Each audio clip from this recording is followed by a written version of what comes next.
Good afternoon, everybody. How y'all doing? I'm back again like I promised, and today I'm wearing my preacher's hat on. I was about to take a dive in the pool, and then I said no, let me say my mind the way the thing is doing me before I go take a swim and relax a bit today. Who is pushing my gilly down? Okay, so I've come to preach to a particular group of people who are spoiling markets for us. Yes, if you have taken up a job description as a talent manager without bothering, or you've taken up a title rather as a talent manager without bothering to find out what your job description is, you are tarnishing the image of a very important part of entertainment business now, which is talent management. Like I've always said to all of you, show business is serious business. So I'm not going to be smiling throughout this video. I'm not going to be using fancy words to sugarcoat anything. As a matter of fact, I'm going to be rolling my eyes some of the times because some ridiculous things are happening. And I'm here to fight, so I'm going to be rolling my eyes. I'm going to keep a very serious face because I am here to fight. Let me paint a scenario to you this afternoon. Imagine that your friend who has been running the streets, has been a studio rat for like 4 years now, has finally been lucky. Baba God has picked up his call, and so he produced a song, he got some support, the song got promoted, and the song is finally a hit.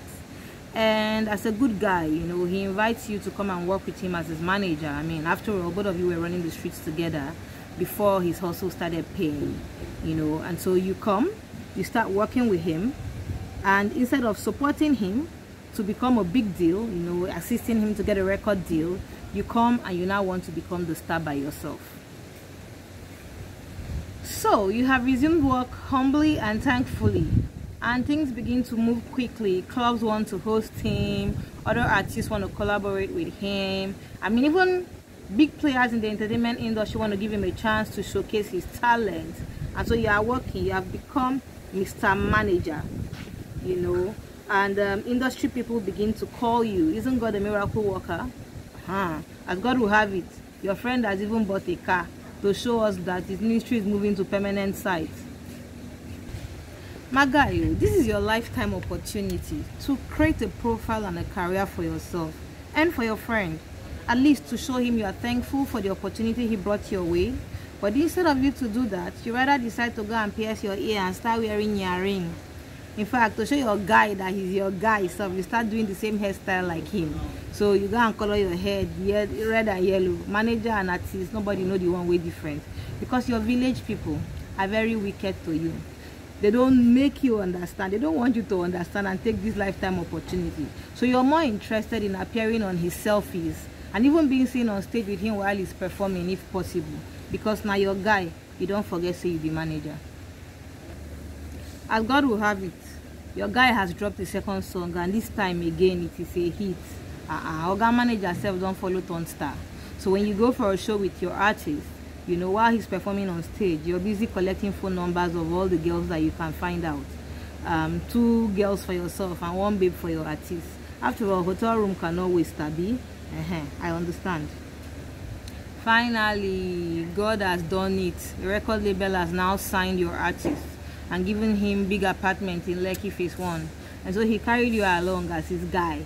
Especially because when you guys go for shows together, you remember to organize babes for him, for the hotel room after party. Remember to carry his weed and everything. But what your artist does not know is that you are now answering phone calls with a bad attitude, and that when industry players and promoters call you to do business with your artists, you answer them with a bad attitude and you tell them that you will call them back because you are tired. You were in club last night, so you came back high and you are too tired to talk business with them, and then you forget to even return their calls as promised the next day or later on in the day. So people are getting weary of doing business with your artist, who is just new and is just one of the so many that are there. People are now getting tired of doing business with your artist. What your artist doesn't know is that when you travel with him, while you remember to carry sharks and weed, you forget to carry the USB drives that have got his song for promotion. Reason it. Think about it. Mr. Manager, I know that you're more interested in uploading pictures of you and your artist on Instagram and tagging it chilling with my homeboy. I know that's what is more important to you, but let me warn you, before you truncate and destroy the career of this gentleman who has put in time in the studio all these years, Better go and meet people who have a track record in the game, who have successfully built a track record as talent managers before you finally truncate this young man's career.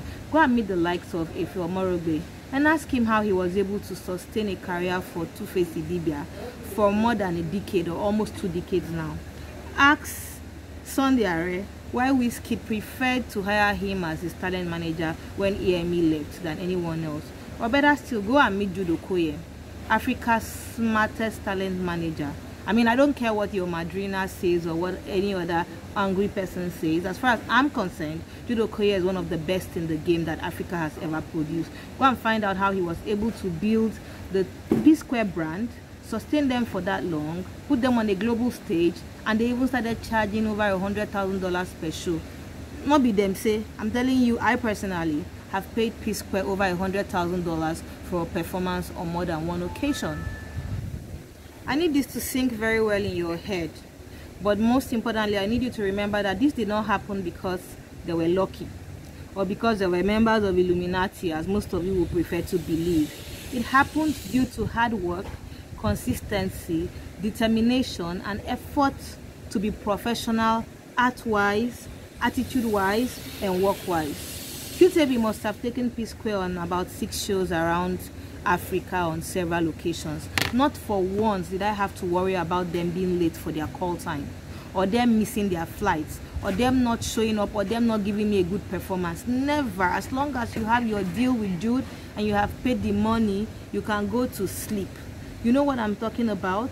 Like different countries, they never once asked me to organize takeaway parking, pink skirts, or any of those ridiculous things for them. Never. It was about the business and the job every time.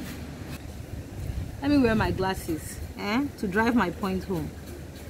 Yes, so as I was saying, of course, Jude and I fought over quite a number of other things while working, because both of us kept competing on who is meaner than the other.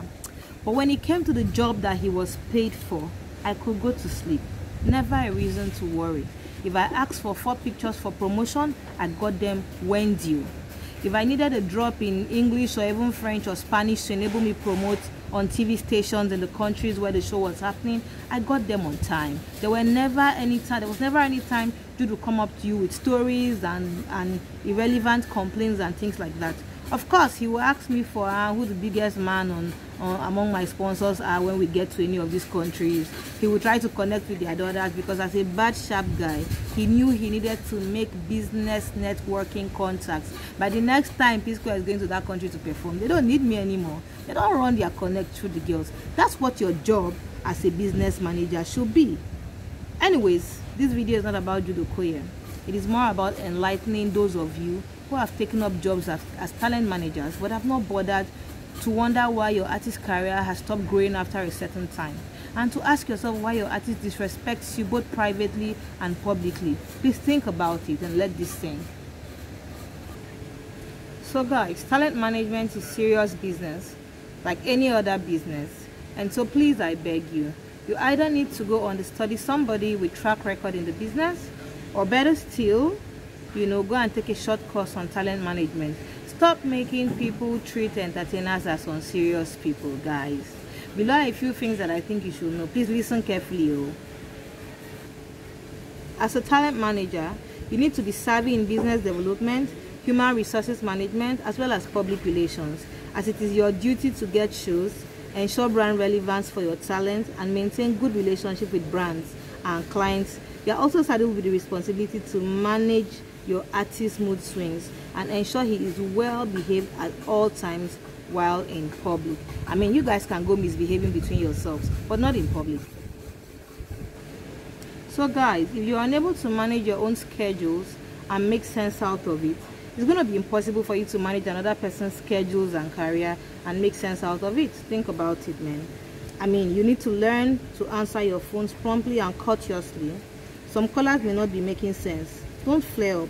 Tactically make them understand that you are a business. Be diplomatic. You represent a brand, and there are several artists waiting to collect your piece of cake if you slack because of bad character.